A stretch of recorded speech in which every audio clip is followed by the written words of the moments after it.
right along deals with delivery and risk of loss. Not much to say about delivery, honestly, that we haven't said already. We talked about delivery terms, what the code provides, how delivery should be done if the contract is silent. It's done in a single lot, and it's at the seller's place of business or residence if there is no place of business. And we also talked about tender of delivery, right? The seller's obligation is to put and hold conforming goods at the buyer's disposition and notify the buyer that they're good for him to come and take possession. All right? So there's not a whole lot more to say about delivery there. Risk of loss, however, there's lots to say. Risk of loss is complicated, very complicated.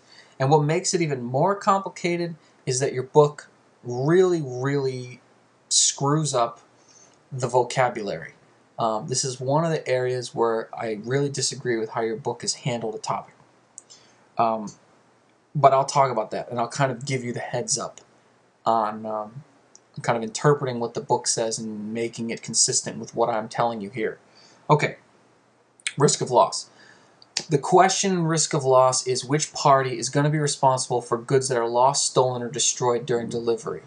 All right, you have a manufacturer or a grower or whatever, a fisher that is acquiring some good, and then you have a buyer somewhere else who is in need of them and is purchasing from them. There's obviously going to be some transportation there, and there's going to be some time that goes by. And there are car accidents, there are crimes, there are things that happen that can kind of blow that up. So the real question is who's responsible for that? Now, real world reality check here. If you read the supplemental article I posted on Keating, by Keating that I posted on Blackboard, which is really short, by the way. It's like 2 pages or something. He talks about risk of loss in a very, very real-world context. And he talks about how, what you're really dealing with is insurance companies and third-party carriers and, all kinds of other financial concerns.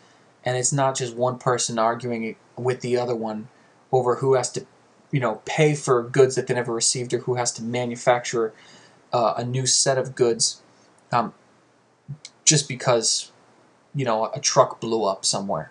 So I encourage you to kind of read Keating on that to kind of get an understanding of, in reality, how this plays out. However, the code doesn't take all that into account because not everybody may have insurance. Not everybody may have an agreement with a carrier, with a trucking company for liability in the event of those things. So the code just kind of ignores all that and says, in the absence of anything else, this is how all this is going to work. Okay, one important thing to remember is that when you're thinking about risk of loss, you're thinking about which party is responsible for this. Risk always starts with the seller. It always originates with the seller. At some point, at some magical moment in the transaction, it's going to pass to the buyer. All right? So the important thing to know is when did that magical moment happen? And the first thing we need to do is draw a distinction between whether or not we're dealing with a carrier contract or not. All right? Now, your book calls carrier contracts shipment contracts and non-shipment contracts, which to me is confusing. But if you're trying to sort of bring it all into perspective, that's what we're talking about here. Okay, so carrier and non-carrier contracts. The critical question here is, does the agreement call for the use of a specific carrier to bring the goods from the seller's control to the buyer's control? How is that delivery being made? All right. What is a carrier? What does that mean when we're talking about carriers? You all know what a carrier is. You've all seen them before. They look like this. All right. This is a 18-wheeler, I believe they're commonly referred to. And this is one from a company in Florida called Warner Trucking. I literally just pulled this off the internet by doing a Google Images search. Okay? Warner Trucking is a trucking company. They're not a manufacturer. They're not a buyer.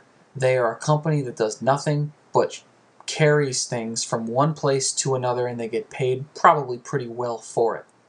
All right, they are a carrier. When you see a big 18-wheeler truck like this with a big, I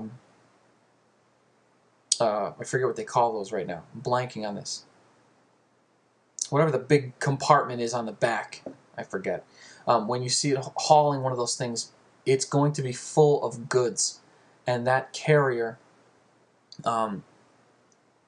is going to be either taking something from a seller's control to a buyer's control. They themselves don't have any interest, any ownership, or any possession of what's in the back of that truck, whatever it is. T-shirts, computers, cups, you know, pick your favorite good that falls under the UCC's definition of a good. They don't have any ownership or control in it. They're just taking it from one place to another. That's a carrier, all right? So when the agreement says right in the contract, or the parties have agreed that they're going to use a carrier, we're dealing with a carrier contract. If it's silent as to how the goods are going to get from buyer's control, or get from seller's control to buyer's control, it is a non-carrier contract. All right, let's take these one at a time. Okay, if the contract does not call for the use of a carrier, all right, the risk of loss passes when the seller makes a tender of delivery. We've already talked about tender of delivery, and we know what that is. Whoops. Here we go. We already talked about tender of delivery, so you know what that term means. All right. It's when the seller tells the buyer, I've got the conforming goods, they are available for you to take possession of. All right. However, exception pops up. I know because of my absolutely lackluster slideshow presentation skills, you've already seen this, so I'll just put it. If the seller is a merchant, risk of loss is going to pass when the buyer takes actual physical possession of the goods, not when there's just a tender. Or a tender is just a communication, like they're there, you know, either at a warehouse or at my manufacturing facility, come get them. All right. The seller's a merchant, we hold them to a higher standard, and they're going to be responsible for what happens to those goods until the buyer actually takes physical possession of them. All right, so that's a much higher standard when you think about it, because if it's just a seller, the seller's obligation to, you know, be responsible for the goods ends when they make a phone call or send an email to the buyer and say they're all set, come get them. All right. That's non-carrier. Now let's talk about carrier contracts. When the contract calls for the use of a carrier, it's going to fall into one of two categories. All right. First is a shipment contract. Now this is why the vocabulary gets a little bit confusing between your book and I. All right. What I call a shipment contract, they call a contract for shipment to buyer, and then in parentheses it says FOB, place of shipment. FOB stands for free on board. It's another way of saying that you're free of the obligation of the risk of loss. All right? It says free on board, place of shipment. So in other words, that means that the seller is going to be free of the obligation of the risk of loss at the place of shipment. All right? I just call them shipment contracts. It's easy to remember that way. Okay, shipment contracts. What are we talking about? It's a carrier contract, so we know the contract isn't silent about carriers. We know it's going to say that we're using a carrier, all right? But it doesn't. This particular one doesn't actually indicate a particular location where they have to be delivered. What? That doesn't make any sense. Yeah, I know. What it's basically going to say is the parties agree to use a carrier. Period. End of story. It doesn't give much more detail than that. Now, or it may just say the parties agree that Joe's Trucking will be the carrier, period. Right? It doesn't say that Joe's Trucking or that the seller will deliver to a particular location or that Joe's Trucking is going to see to it that they reach a certain location. It doesn't indicate location. It just says we're using a carrier. All right? What that basically means is that we're dealing with the buyer's carrier. The buyer is going to pick the carrier, the buyer is going to hire them if necessary, and the buyer is going to be responsible for the quality of that carrier. What does this look like? It looks like this. All right. Now, I've never worked for McDonald's. I don't drive trucks for McDonald's, but I've seen trucks like this on the road. All right. They're clearly not Joe's Trucking or the Warner Trucking company picture that I showed you a couple slides ago. This is a truck that's owned and operated by the McDonald's Corporation. All right.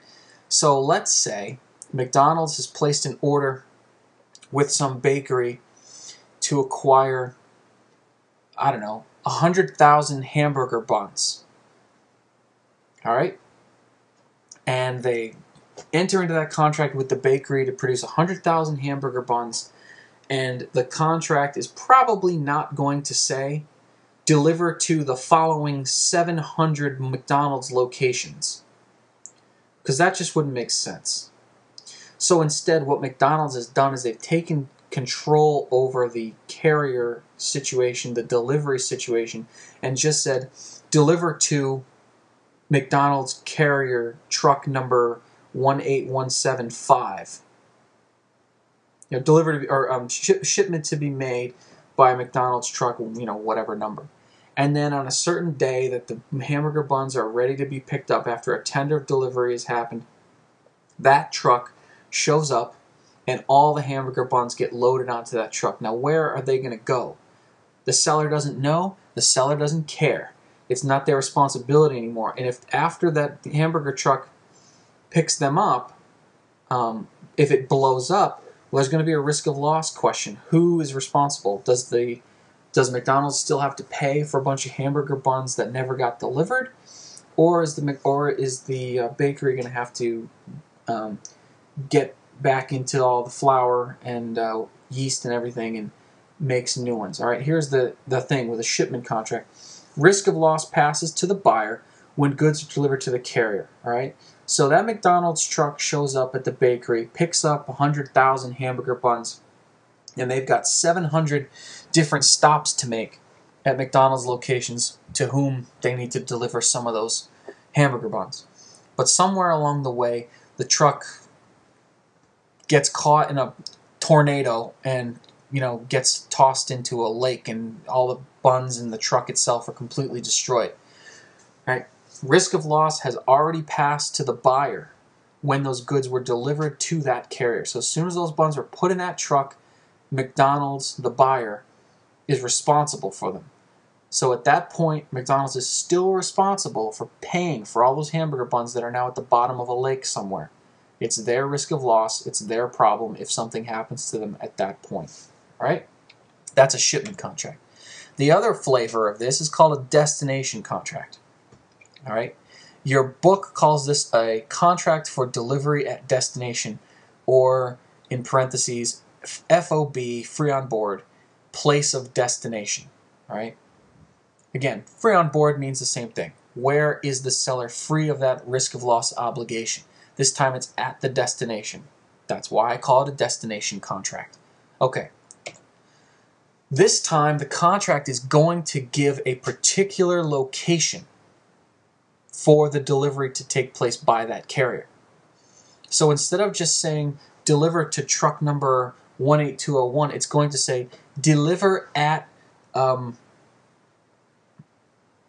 McDonald's location at 185 Main Street in, Brunswick, Maine, or whatever.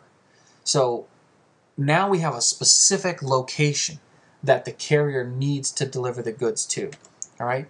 What we're talking about is the seller's carrier now.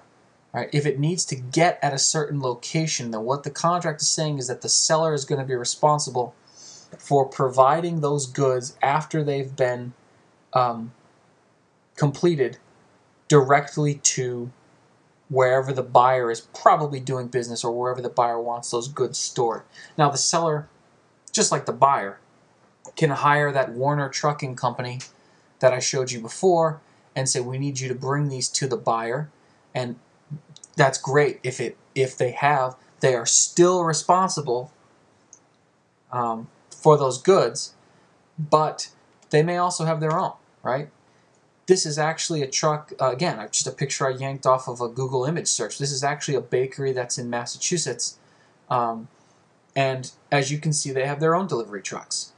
So if McDonald's contracted with them to purchase hamburger buns for a McDonald's location in Milton, Mass, where this bakery apparently is, they may say, deliver hamburger buns directly to the McDonald's location at 123 Main Street, Milton, Massachusetts. And what's going to happen is the seller is going to load them up on that delivery truck, and they're going to bring them to that location. Or they're going to hire that Milton Trucking Company, and Milton Trucking is going to back right up to the bakery like that blue truck there seems to be doing. Load up those buns, bring them right over to McDonald's. All right. So, destination contract. When does the risk of loss pass from seller to buyer? The buyer is going to get the risk of loss when a tender of delivery is made at that location. All right. We've talked about tender of delivery, but this has got a new wrinkle in it. All right. It's not just a tender of delivery. It's not just the seller saying, I've got conforming goods, come get them, or they're ready, or whatever the case may be. This is tendered at the particular location that the contract specifies for delivery. So this is the this is the seller or the seller's carrier knocking on the door of that McDonald's and saying, I'm here and I've got your stuff. Can I unload it here? You know, this can create problems because, well, if you're not careful enough in how you've drafted your contract. If you've put a location that can't accept a delivery like that, for example, McDonald's are pretty small. And they, like I said, I've never worked at one, but let's assume they don't have that much storage space. They load up this Mozzarelli's Bakery Incorporated truck with hamburger buns, they pull up to a McDonald's, and then the manager of that McDonald's goes, where are we going to put all these things? And the bakery people say, I don't know. All I know is I had to deliver it here. And so here I am. I've got all your buns, and they're ready to go. And the manager says, well, we can't put them here. I'll tell you what. We've got some space in a warehouse on the other side of town.